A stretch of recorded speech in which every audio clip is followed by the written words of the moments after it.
Diasco Foot, miroir du football de la diaspora congolaise.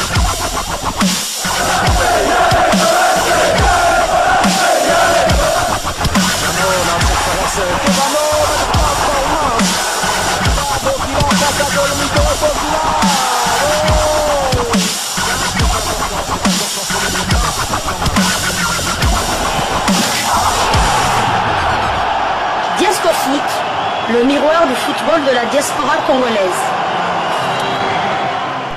Vous êtes sur Diasco Foot, le miroir du football de la diaspora congolaise.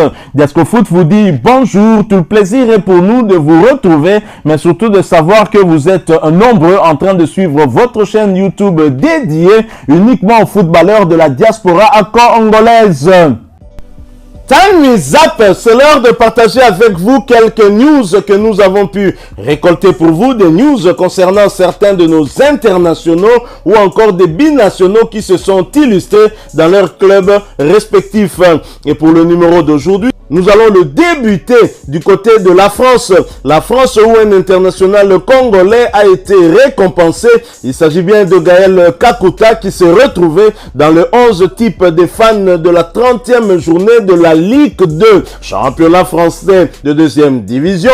Gaël Kakuta qui était l'un des buteurs lors de la double confrontation entre les Léopards de la RDC et le Mourabitoun mauritanien qui a confirmé toutes les bonnes choses que les supporters congolais ont eu à voir de lui, ou en tout cas à penser de lui lors notamment du match aller où il s'était illustré. C'est lui qui avait inscrit le tout premier but avant que Cédric Bakambu ne vienne corser l'addition, et notamment après une victoire 3 buts à 1. Gaël Kakuta très en forme de retour dans son club, il confirme en tout cas son état de forme cette saison, et voilà qui se retrouve parmi les 11 types de la 30e journée de la Ligue 2. Et nous allons quitter la France pour aller du côté de l'Angleterre. L'Angleterre en première ligue, championnat anglais de première division, où Aaron Van Bissaka, le binational congolais, s'est également retrouvé dans l'équipe type de la 30e journée de la première ligue anglaise.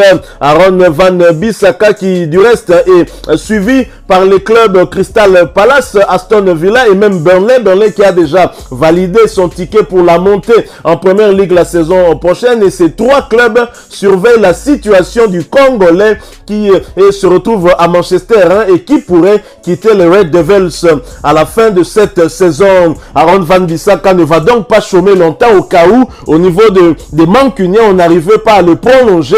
Il restera en première ligue, soit à Crystal Palace, Aston Villa ou encore à Burnley, des clubs où il retrouvera certainement d'autres Congolais, puisque dans ces trois clubs il y a au moins un Congolais qui évolue. Nous avons Jean-Philippe Mateta du côté de Crystal Palace, et nous avons Ezri Konsa du côté d'Aston Villa, et nous avons l'international congolais Samuel Bastien du côté de Burnley. Wait and see, disent justement les anglophones. Nous attendrons pour voir où ira Aaron Van Bissaka. Aaron Van Bissaka qui est certainement suivi aussi par le manager sélectionneur de Léopards de la République démocratique du Congo, en quête de renforcer la tanière qui suit ce joueur qui dans ces dernières journées est titularisé du côté de Manchester United. Espérons qu'il accepte finalement de rejoindre la tanière, lui qu'il avait déjà rejoint dans les équipes d'âge, mais on espère que cette fois il viendra dans l'équipe A, puisque visiblement du côté de la sélection anglaise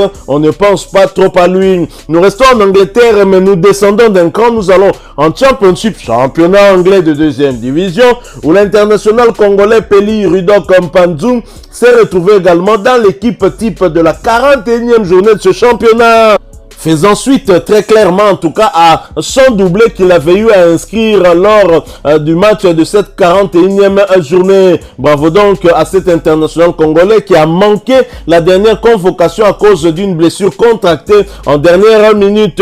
Nous quittons l'Angleterre, nous allons du côté du Portugal où l'on jouait les demi-finales aller de la Coupe nationale, et CD National qui recevait Braga était étrié à domicile sur le score de 0 but contre 5.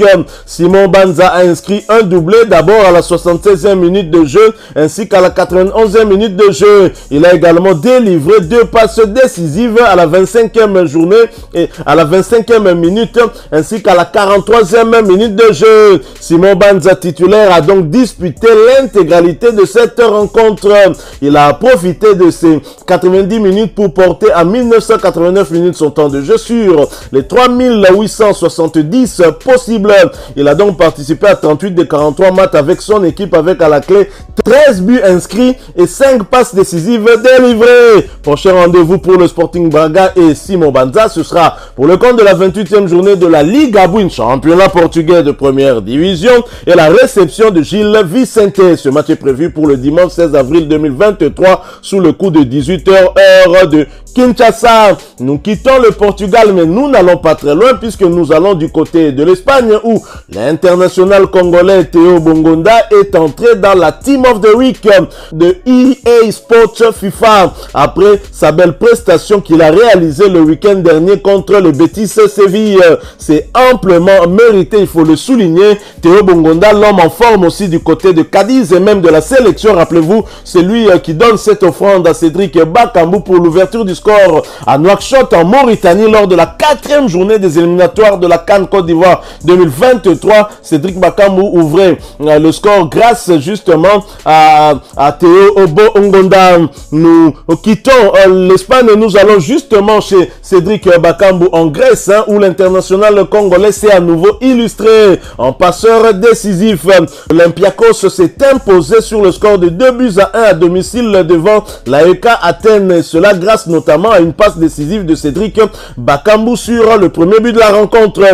Victoire sans saveur pour Cédric Bakambu et ses coéquipiers qui n'ont pas pu refaire le retard par rapport au match aller. Défaite 3-0. Ils ne verront donc pas la finale de la Coupe de Grèce.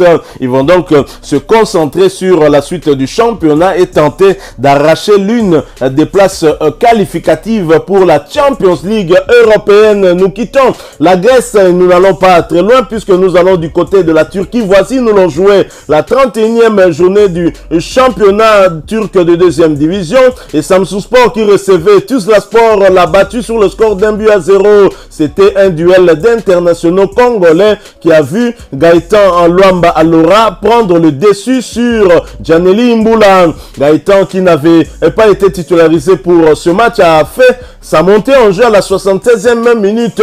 Quant à Djaneli Imbula qui était sur la feuille du match mais il est resté sur le banc. Samsunspor après cette victoire reste en première position avec 19 victoires, 9 nuls et 3 défaites, 58 buts inscrits contre 23 encaissés. Quant à Tuzlaspor, cette équipe occupe la 12e position avec 10 victoires, 4 nuls et 16 défaites. 35 buts ont été inscrits contre 42 encaissés. Gaëtan Luamba a quant à lui porté à 2026 minutes son temps de jeu sur les 3072 possibles. Il a donc participé à 23 des 34 matchs avec son club avec à la clé 12 buts inscrits et 2 passes décisives délivrées. De l'autre côté, Djaneli Imbula n'a donc pas ajouté la moindre minute à son temps de jeu qui stagne à 680 minutes sur les 1081 possibles. Il a donc participé à 10 des 12 matchs de son club avec à la clé un but inscrit. Prochain rendez-vous pour Samsunspor et Gaëtan Luamba, c'est pour le compte de la 32e journée de ce même championnat et la réception de Kesurengusu. Ce match est prévu pour le dimanche 23 avril 2023 sous le coup de 14h de Kinshasa. Quant à Djaneli Imbula, son prochain rendez-vous ce sera pour le compte de la 31e journée, la réception de Bodrum Sport. Ce match est prévu pour le samedi 15 avril 2023 sous le coup de 14h de Kinshasa. Nous restons en 2e division turque et toujours pour le compte de la 30e journée où Bandimaspor se déplaçait sur le terrain de Manissa, l'a battu sur le score de 0 but contre 1. L'international congolais Rémi Moulumba, titulaire du côté de Bandimaspor, a disputé l'intégralité de cette rencontre. À noter qu'après cette belle victoire à l'extérieur, Bandimaspor occupe la 11e position du championnat avec 13 victoires, 8 nuls et 9 défaites. 43 buts inscrits contre 45 encaissés. Quant à Rémi Moulumba, il a porté à 1834 minutes son temps de jeu sur les 2700 possibles. Il a donc participé à 24 des 29 matchs avec son club avec à la clé une passe décisive délivré. Prochain rendez-vous pour Bandima Sport et Rémi Moulumba, ce sera pour le compte de la 31e journée, la réception de Sakara Sport. Ce match est prévu pour le lundi 17 avril 2023 sous le coup de 14 heures de Kinshasa. Nous quittons la Turquie, mais nous n'allons pas également très loin puisque nous allons du côté de Chypre où l'on disputait la 4e journée des barrages dans le groupe A de la première division chypriote. Pafos qui recevait l'AEK Lamaka l'a battu sur le score de 4-0. Jordan Ikoko, titulaire du côté de Pafos, a disputé l'intégralité de cette rencontre, cela pour sa 2e fois consécutive. Après cette belle victoire à domicile, Pafos est 5e du groupe A des barrages de la première division chypriote avec 15 victoires, 10 nuls et 5 défaites. 54 buts ont été inscrits contre 24 encaissés. Quant à Jordan Ikoko, il a profité de ses 90 minutes pour porter à 2523 minutes son temps de jeu sur les 3150 possibles. Il a donc participé à 30 des 35 matchs avec son équipe.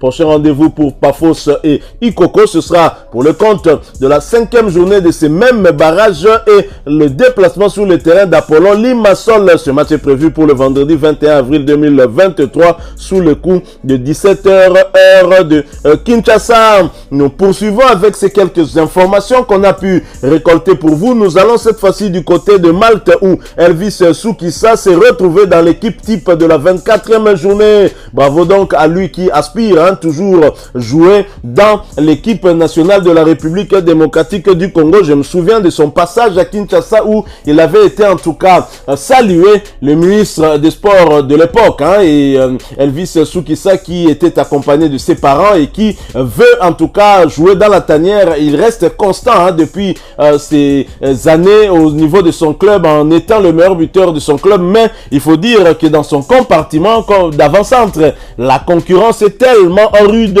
Espérons pour lui qu'il aura sa chance avec Sébastien Desabre. Nous quittons Malte, nous revenons sur le continent, mais nous y allons après cette courte pause.